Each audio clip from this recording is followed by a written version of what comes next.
condition, c'est que je suis présent et qu'il y a les caméras. Sinon, elles ne sont pas présentes. Salut, j'espère que tu vas bien. Écoute, j'ai vu que tu n'avais pas complété la mission pour hier, pour les stories, la séquence de story de conversion dont je t'avais parlé. Euh, je t'ai mis le tuto sur l'interface. N'hésite vraiment pas à la faire, que ce soit aujourd'hui ou demain. Parce que si tu veux qu'on atteigne notre objectif et qu'on fasse notre première vente à 2000, euh, ben, il faut qu'on fasse la séquence de story. D'accord? Je compte sur toi là-dessus. Et puis, à tout de suite. Je pense que là, tu dors encore. Mais quand tu te réveilles, essaie de te mettre ça dans tes priorités. Il faut qu'on fasse la story, comme je t'ai dit. Hello Thomas, super. Je te remercie pour les dates. Donc, mardi 3 mars et mardi 10 mars, ça me semble bien. Je vais regarder les billets d'avion et je te dis. Je suis d'avis effectivement qu'on essaie du coup de se voir quand je serai sur place. Je reste à Paris 2, 3 semaines normalement. Donc ça sera beaucoup mieux, je pense, effectivement, pour qu'on puisse travailler en physique. Alors là, en ce moment, il est 16h33. Je suis à Bali. Ce qui est bien avec Bali, c'est qu'on a 12 heures de décalage. Donc en fait, je suis en avance sur Paris, je suis en avance sur les Antilles, je suis en avance sur New York. Donc ça fait que toute ma journée, généralement, soit chill, soit me reposer ou travailler. Mais généralement, c'est vrai que j'aime beaucoup ce que je fais, donc je travaille souvent. Mais l'avantage, c'est que du coup, si je décide, par exemple, la journée de juste faire un massage, aller au beach club ou me reposer, ben, je peux le faire. Et après, le soir, je travaille. Mais l'inconvénient, c'est que si je travaille la journée, eh bien, en fait, il faut que je travaille aussi le soir. Donc ça, c'est mon choix. Parce que mes clients vont commencer à se réveiller ici, ça va être 20 heures, entre 18 et 1 heure du matin. C'est vraiment la partie la plus dense où je vais vraiment travailler intensément avec mes clients ou mes collaborateurs. En vrai, le vrai, je vais vous partager un peu quelques petites choses que vous savez peut-être pas sur moi. C'est, je pense, l'intérêt de ces vlogs. Vous partager un petit peu plus de mon quotidien. Alors, concrètement, qu'est-ce que vous savez pas sur moi? Bah tiens, par exemple. Pourquoi j'ai autant de téléphones? Alors, c'est pas pour flex que j'ai autant de téléphones. J'ai autant de téléphones parce que, alors, c'est absolument pas essentiel. J'aurais même voulu en avoir beaucoup moins. Je pense que je vais acheter. J'attendais de voir qu'est-ce que Apple nous propose pour la sortie de cette année avant d'acheter le dernier iPhone. Donc, j'attends et en fonction, je vais. Généralement, c'est le téléphone principal que j'utilise par rapport à tout ce que je gère en France. Ça va être mon téléphone que j'utilise pour Social Frame Branding US. Donc, ça, c'est mon numéro de téléphone US. Donc, ça, c'est le téléphone américain. Ça, c'est mon téléphone privé. C'est un vieux téléphone, iPhone 8. Privé, pourquoi? Parce que je vais pas avoir d'application dessus, type Instagram, Twitter, etc. J'ai pas de social media dessus. Je l'utilise généralement pour quand je veux juste sortir quelque part et pas avoir de connexion avec des gens, bah, j'utilise ce téléphone. Il est un peu old school. Je l'utilise aussi pour me réveiller le matin. Comme ça, j'ai pas ce téléphone. Parce que quand je me réveille avec ce téléphone-là, j'ai naturellement envie d'aller sur Insta, voir mes mails, etc. Et là, j'ai pas de notif, j'ai pas de mail. C'est vraiment un téléphone, fonctionnel, quoi. Il me sert à récupérer des informations. Je peux prendre des photos avec, vite fait, pour le fun. Mais j'ai pas d'activité business sur ce téléphone-là. Et celui-ci, celui-là, c'est le téléphone que j'utilise pour la création de contenu. J'essaie en fait de mettre tout ce qui est contenu en fait sur ce téléphone-là. Comme ça, j'ai pas du contenu à gauche et à droite. En fait, la plupart de mon contenu, ce sera mieux comme ça, eh bien, se trouve sur ce téléphone-là. Après, je me trimballe pas tout le temps avec autant de téléphones, mais c'est vrai que quand je travaille, ben, j'ai souvent en fait ce téléphone-là avec moi. Sinon, comment je m'organise concrètement? En ce moment, je travaille, ma priorité en ce moment, c'est, je pense que si vous me suivez, vous le savez, je suis en train d'écrire un livre, Spectre, d'accord? C'est une méthodologie, c'est un workbook plutôt, c'est un livre, un workbook, c'est pas une autobiographie. Je ferai une autobiographie, mais lorsque j'aurai atteint un petit peu plus de niveau, là pour le moment, je suis en construction, donc je pense que ça fait pas sens d'écrire un livre, même si mon histoire est intéressante avec la période de mon entreprise, c'est pas encore le moment de faire un livre. En tout cas, là, pour le moment, c'est juste une méthodologie que j'ai mis au point et que j'ai envie de mettre en place sous forme de workbook. Donc, tu vois, ça se présente un peu comme ça. Donc, ça, c'est la version, on va dire, bêta avant impression. Il y a 300 pages à peu près. Et donc, du coup, régulièrement, dans la journée, quand j'ai le temps, je relis, je fais des corrections, je réajuste, etc. pour après envoyer la version finale. J'ai déjà envoyé une première version à l'impression. J'ai hâte de la voir. Je vous la montrerai si ça vous intéresse. Ça sera avec la maquette, en fait, à quoi le webbook va ressembler. Il y aura encore des éléments à corriger, mais ça me permettra de pouvoir le toucher et de voir, en fait, à quoi va ressembler mon livre.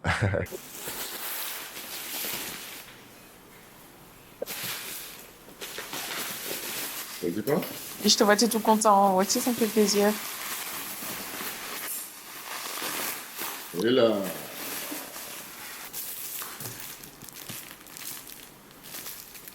ça c'est les prototypes. Je t'ai mis en fait. Du coup, j'ai fait deux formats. J'ai fait un format grand comme ça pour voir à quoi ça allait ressembler. Et puis j'ai fait un prototype format comme ça, plus petit. Et ça, c'est la grande version.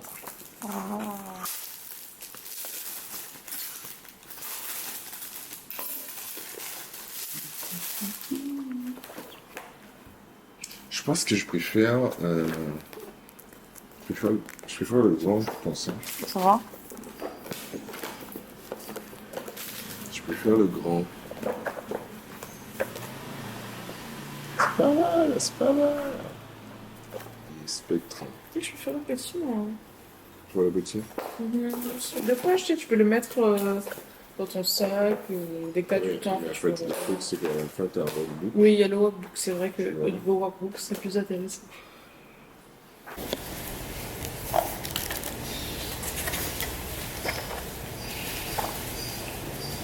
Et en attendant, en fait, j'ai fait celui-là, qui est une version compressée, et qui est disponible gratuitement sur Instagram. Tu m'envoies, si tu me suis sur Instagram, NPH Business, tu m'envoies dans n'importe quelle vidéo en commentaire, tu m'envoies PDF. Et j'ai un système mini-chat qui va t'envoyer ça directement gratuitement. Tu pourras le lire et tu verras que c'est assez intéressant. J'ai amélioré la version. J'ai mis un petit peu plus d'infos dedans. Et ça devrait, je pense, te plaire.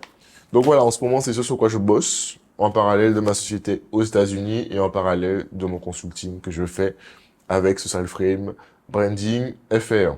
Les gars, ce matin, je me suis réveillé avec l'envie de te partager un truc. En 2018, j'ai décidé, en fait, j'avais la vingtaine, et j'ai décidé d'arrêter, en fait, mes études et de directement commencer à voyager.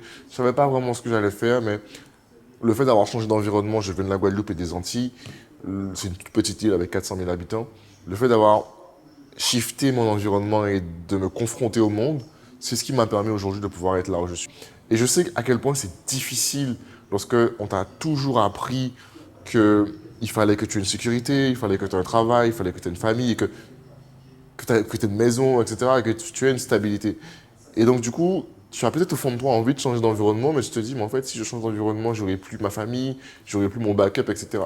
Mais crois-moi, et si ça peut être un signe pour toi de regarder cette vidéo, si tu changes d'environnement, peu importe là où tu te trouves aujourd'hui, tu vas forcément te rapprocher de l'objectif que tu veux atteindre. Tout simplement parce que ton cerveau a besoin justement de ce changement d'environnement pour lui permettre de comprendre que certaines choses sont possibles. Peut-être que tu regardes cette vidéo et que tu te dis les gars qui gagnent 10 000 euros par mois, c'est des scammers et que c'est totalement faux et qu'ils font semblant. Et qu'ils éditent les captures d'écran lorsqu'ils montrent leur compte en banque et que c'est faux. Évidemment que tu peux penser que c'est faux. Si tu viens comme moi d'une petite île avec 400 000 habitants, tu vas forcément te dire qu'un mec qui gagne 10 000 euros par mois en faisant des vidéos sur Instagram, c'est faux. Si tu vas à New York, si tu vas à Dubaï, tu te rends compte en fait que c'est norme. Et c'est là où en fait ton cerveau commence à baigner dans un nouvel environnement où il commence à comprendre que c'est normal. Et dès lors que ton cerveau normalise quelque chose, eh bien en fait ça devient une norme évidemment pour toi, mais cette norme-là, ton cerveau cherche à l'atteindre. Et donc, juste sur un aspect neuroscientifique, tu comprends que ton environnement va naturellement influencer les résultats que tu vas avoir. Et donc, s'il y a une chose à retenir dans ce vlog, avant que je te raconte toute ma life et ce que je suis en train de faire, c'est que l'environnement, c'est l'une des clés principales de l'évolution de ton business. Et que tu aies un business, que tu aies une entreprise, et peu importe ce que tu fais, si tu as la possibilité de voyager, si tu as la possibilité de pouvoir confronter ton business ou ce que tu fais à un nouveau marché, fais-le. En France, concrètement, je pense qu'on a beaucoup trop rendu mauvais le fait d'échouer. Alors que pour moi, l'échec, c'est l'une des choses les plus gratifiantes que tu peux avoir. Parce que plus tu échoues, plus tu apprends. Et plus tu apprends, plus tu t'améliores. Et plus tu t'améliores, plus tu deviens la meilleure version de toi-même qui a besoin justement de ces ressources-là, de ces connaissances-là et de ces capacités-là pour atteindre tes objectifs. Le toi d'aujourd'hui n'a pas la capacité d'atteindre les objectifs que tu veux atteindre. Tout simplement parce qu'il n'a pas assez d'expérience, il n'a pas échoué suffisamment. Je me rappelle à l'époque, quand j'avais 20 ans, je rêvais d'être multimillionnaire, je rêvais d'avoir des deals à 15 000, 20 000 euros. Mais aujourd'hui, je me rends compte que Dieu merci, il m'a préservé de ça parce que je n'étais, ne serait-ce même pas une seconde capable de maîtriser en fait tout ça. Avec toutes les choses que j'ignorais, je me serais pris de ces mauvaises réputations parce que le manque de connaissances m'amenait déjà à ma perte à l'époque, puisque je me prenais vraiment beaucoup pour quelqu'un qui avait la science infuse, qui connaissait beaucoup de choses. Je faisais vraiment le mec qui connaissait beaucoup de choses. Parce que j'ai eu du succès rapidement, j'ai très vite eu du succès. J'avais 21 ans, j'avais déjà plus de 14 employés, j'avais une grosse structure. Et puis pour moi, c'était normal parce que j'avais jamais rien connu d'autre que ça. Je me suis lancé pour la première fois, j'ai réussi pour la première fois, j'ai eu mes premiers 10 000, 15 000, 20 000, 30 000, 40 000 euros assez facilement avec mon business. J'ai eu mes premiers employés, ça a été vite, j'ai eu mes premiers gros clients. Et en fait, j'ai pas eu beaucoup de friction. Et donc, en fait, mon cerveau a rapidement associé ça comme une normalité. Et donc, quand tu obtiens quelque chose comme ça facilement, eh bien, ton cerveau s'est dit, c'est la base, tu n'as pas besoin de te former plus parce que tu as déjà, en fait, tu es déjà un génie. Tu es déjà, en fait, un Steve Jobs. Tu n'as pas besoin d'aller plus loin. Sauf que, naturellement, la vie te rend beaucoup plus humble avec le temps parce que tu vas vivre des échecs, tu vas vivre des gens qui vont te trahir, etc., etc. Et plus, finalement, tu vas, en fait, être confronté à ce genre de choses, et plus, en fait, tu vas te rendre compte que finalement, tu n'avais pas tant de connaissances et tant de capacités que tu avais. Et là, aujourd'hui, je sais que je suis un étudiant de la vie. Je suis véritablement quelqu'un qui est en train d'apprendre constamment et que c'est uniquement en continuant à apprendre quotidiennement que je pourrais me rapprocher un petit peu plus de la version de Nathanaël qui va atteindre les objectifs qu'il va atteindre. Parce que qui je suis aujourd'hui n'est pas sur la bonne fréquence de connaissances, de ressources et de capacités pour pouvoir atteindre cet objectif.